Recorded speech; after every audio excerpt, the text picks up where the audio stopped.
Welcome to the Talk It Out Show. I am your host, Joanne. We would like to let you know that this show is for entertainment purposes only. If you want to look us up on Facebook or Twitter, look us up on Talk It Out Show. And if you want to email us any of your questions, go ahead and email us at talkitoutshow@gmail.com. And if you want to physically send any of your questions to us, you can go ahead and send it to our P.O. Box at P.O. Box 901043, Portland, Oregon 97290. Make sure you subscribe, hit that like button, and hit that bell for notification. And make sure that you share. All right, it is the Joanne and Lydia Pop-Up Show. And you know what we do here on the Pop-Up Show? We just pop up real quick and we want to help one of our listeners out there. So we come out here and talk it out for you. So what we got? Okay, so today we got, how should marriage counseling work? I'm not sure if our counselor is not good or if I was too naive about the process. Okay, so it's kind of long one, so I was trying to shorten it out in my head. So that's what I'm just going to do. Pretty much the husband feels like they already went to counseling twice. And nothing really happened. She's not saying anything. He thought I was going to give him some guidance, some understanding. Okay. You know, so all she did was sit there basically, listen to them talk to each other for about an hour and a half. So she didn't direct it or anything. No, wow. And they didn't really discuss any of their major issues or fix any of those major issues at all. Oh, wow. She just kind of sat there and said, "What's going on with you two?"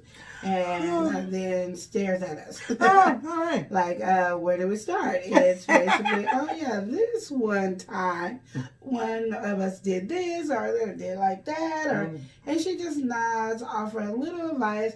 Also, he also felt judged by her in some cases. The discussion. So, want to know what counseling did it really help? What it is?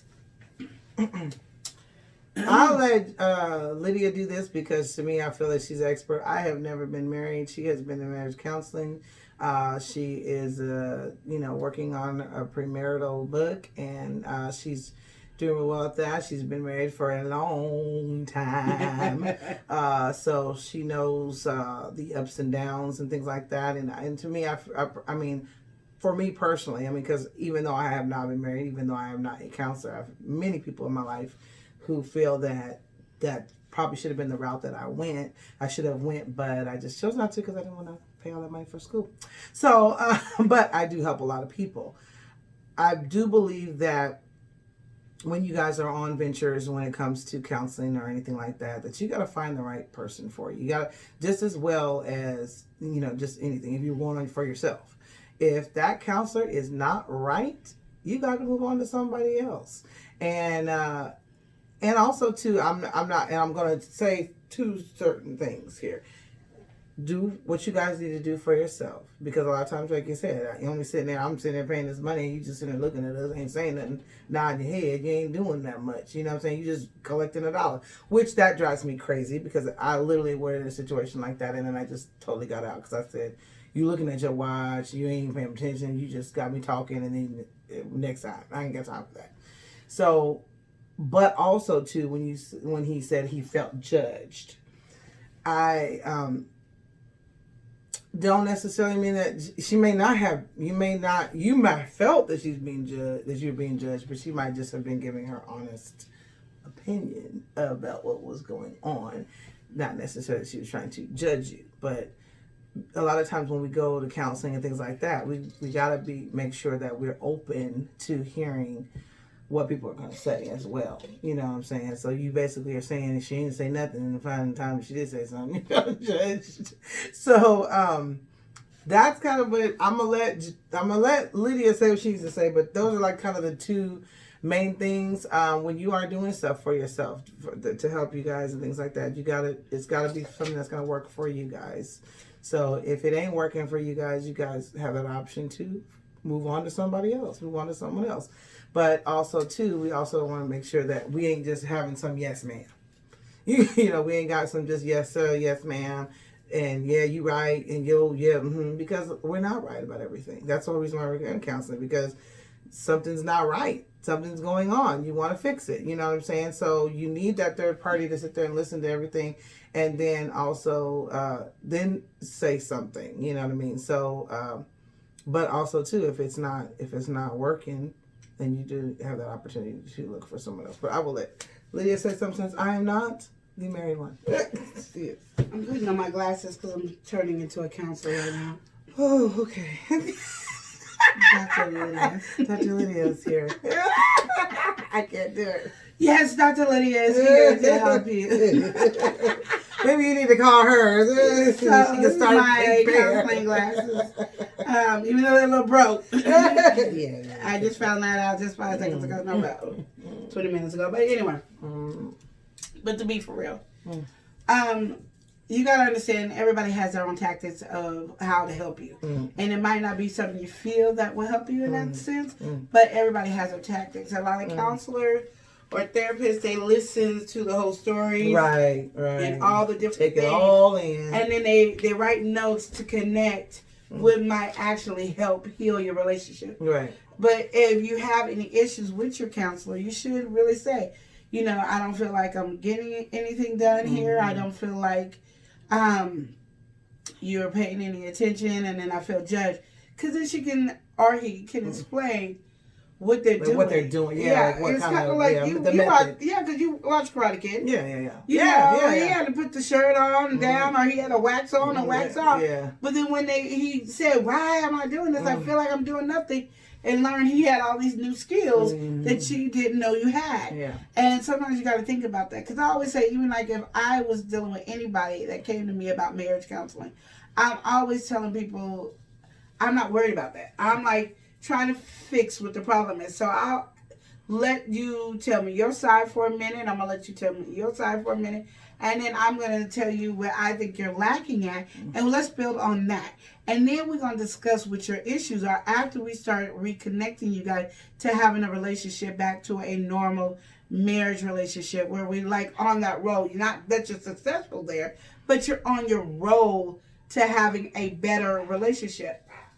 So that is, excuse my dogs, but that is what we're working on in that area. Then I'm going to go back to what is the major issue? Yeah. Where were the breakdowns? Yeah. Because now when you see the breakdowns, you will understand what you need to do to fix the breakdown, because we worked on here. Because sometimes people just go in and want you to fix the problem. Okay, we arguing about this. This person cheated on me. Or this person overspent the money. This one's not being fair to the kids. This one, and so then that person is not ready to hear what you got to say, because it's like it's an attack against them. Yeah. Plain and simple. And that's not what counseling is. We're not trying to attack anybody. We want to heal and fix the relationship. Mediate the whole situation. Exactly. And so that's the same thing. Like, even when I don't care what relationship, when I hear it, I'm trying to figure out what can we do to solve the situation. So let's mend it, because you're married and you made a vow. Let's mend it. Yeah. Or you've been best friends for so many years. Let's mend it. What made you guys so close? What made you? Let's go back to that. Because what happens is you've been in a relationship so long that the thing that brought you together, you are not using anymore, and so you have nothing that is bringing you together. So it's easy to get mad about certain things that you might not have got mad about, or do things to people that you didn't realize, oh yeah, that does bother that person. I wasn't thinking about it because I had this on my mind. I totally forgot about that. And the other person is taking it as, well, this is my hindrance, but you keep throwing it in my face. And I'm like, I forgot. I wasn't thinking. I was just saying blah, blah, blah, because I was so frustrated. Right. And it'd be something so simple that tears and break a relationship that we don't think about it. And then we have to learn how to forgive. But to learn how to forgive is I have to get reconnected to you. I can't forgive you if I'm not reconnected to you. Because sometimes we hurt each other so much that we disconnect. And I don't want to even reconnect with you. I don't even want to work with you. I don't even want to. Usually when people go to counseling, one party doesn't want to be there. So and you got to get that. So now we got to build and do that. So I would let you talk, and then you would think I wasn't listening, but I would let you talk, and I'm and then I'm gonna say, okay, what I need you guys to do is go on date night, and I don't want you guys to talk about nothing but these questions right here. these questions that I got in this bowl, I want you to just talk about these things. And that's it. You can't even look at them until the day you go on date night. You go on date night, you unlock it, and then we'll talk about it. And that is the agreement that would be happening right there. And that's only because it has to be you connecting, reconnecting again. And then we can go back and solve and say, okay, when we argue, this is the way to argue. When we communicate, this is the way we communicate. This is the way we listen. This is what we do to make sure there's no heartbreak and no anger and all that. And those things. And I've done some tricky stuff. Like, I get tricky. I'll tell you in a minute. Y'all can't stand each other. Okay, next time you argue, the moment you argue, you got to have sex. So you mad. He done did it again, or she done did it again, and now you got to have sex. Now, after you have some good sex, don't be doing no fast quickie. I want foreplay in there. I want the passion. All that in there. I want you to have sex. And then after you have sex, then I want you to talk about the problem. Afterwards? After you have sex, then I want you to talk. Because now you can talk. You got all that out of you. The anger, all the aggression, the madness, the everything. And your endorphins is high because you done released everything. Yeah. Now have an argument. Now discuss the problem. And you'll find yourself, it wasn't that serious. No, that's serious. And then you be like, okay. And then you're more free. Think about how many times you had sex, and then after you have sex, you guys talk. If you don't fall asleep. Yeah. Just think about how you're laying in the bed and you're like, such and such and such and such. You just talk. And you can talk. This really bothers me. You do this. And I just feel like you're just attacking me. And I don't know why. Oh, no, that's not what I meant. I meant to such and such. Yeah, you're right. I didn't say that. It is it is. A lot more calmer and a lot, you get a lot more. It does something. I don't have to agree with you. And people are like, no, it does. It does something. It does. But you just got to get there. And then you gotta get to that point to go. You just gotta have in mind, we gotta get this argument out. I gotta have sex with him. I gotta have sex with her. And then you gotta get a kiss. You gotta hug. You gotta foreplay. You gotta do that because there's no quickie. I don't want no quickie. You just because the quickie now what? No. Yeah. So you missing it. You gotta have all that in there. By the time you're tired, you worn out, feeling good, body still shimmering of the goodness, about to roll over and do it again. I want you to discuss it then. And those things that people take for granted, but it's such a curable thing to do.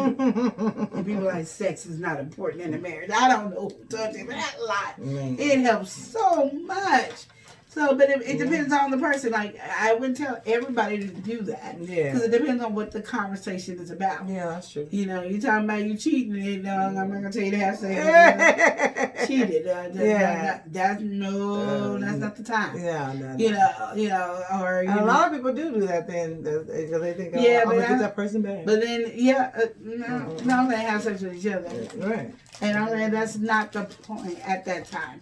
So, again, I would talk to the counselor and express your emotion. If you feel the counselor is not answering it the way you felt that will benefit your relationship, then find another counselor that will. Yeah.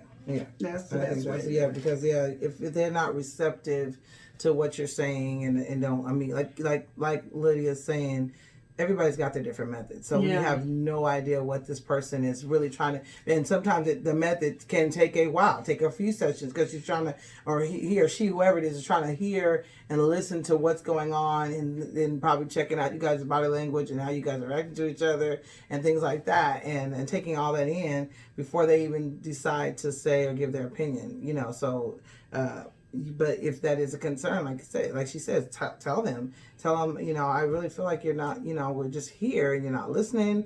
I mean, are we getting somewhere? Do you have some kind of a goal of what you're trying to achieve, type of thing. And just be honest. And then, if you don't agree with the reaction or the answer, then you just have to move on. And if you feel like somebody's judging, you definitely want to get out of that counseling because you don't want to be judged. You don't want to be where you're going to be closed up, because you need to be open and honest and free to express your feeling. Yeah. This is your sacred area for you and your spouse to be in. So remember that as well when you're going to these counselors and stuff like that. Because like I said, It ain't easy, and I'm right here with Joanna. I never went to school for that. I mean, I got my master's, but it wasn't in counseling. But I've been doing counseling my whole life, so to friends and family my whole life. So you learn new things and stuff like that. And I don't know everything there, but I'm a consultant, and I will help you with that. I will. I can help with any of those things to help, heal a marriage. I'm all about healing marriages anyway. I'm an advocate of healing marriage. I'd rather heal your marriage than give you a divorce. And I can't give you a divorce, but I'm just saying. You know what I mean? She can't give you a divorce, but she's saying, it's funny because there's so many people who have in these relationships and they've been married forever, and it's like, then they're just like, oh, okay, now we're gonna get divorced. It's like, then y'all was together for like, now you all, not to be rude, but crusty old, I could say, and you want to get divorced now. And see, that's the thing about it is, you're gonna get older, you're gonna grow old. It's like you want the person you're gonna grow older together with. And I think for me, I'm that type of person that when I don't know, I just feel like I'm a real understanding person in the sense of like, everything's not gonna be the same. You guys have to kind of you be together, and you guys got to go through these things together. Like, okay, I'm gonna realize, hey, we're not gonna be as sexually active as we were back then. We're not gonna do this stuff. Things are happening in your body and stuff like that. And you have to be understanding. Sometimes you're not gonna be able to function the way you were functioning before, things like that. Be understanding of the ailments that are coming on. People, like you said, sometimes we have chronic illnesses that will totally alter our lives, and you just have to be with somebody who can understand it. Because the thing is, they be going through their stuff and want you to understand them. But then you go there and say, they want you to act like you just still cool and you fine and keep doing the same thing. You got all kind of other stuff going on. It's like, I had to accept you and your changes and your things. Now my body's changing. Things are happening to me. I'm not the same person.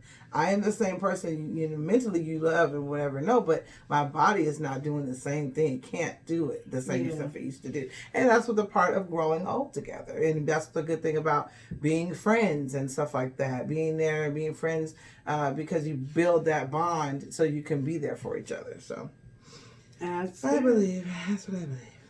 So I hope we were able to help you, and we'll see you on our next pop-up. Yes. And thank you for watching the Lydia and Joanne Takeover Talk It Out show.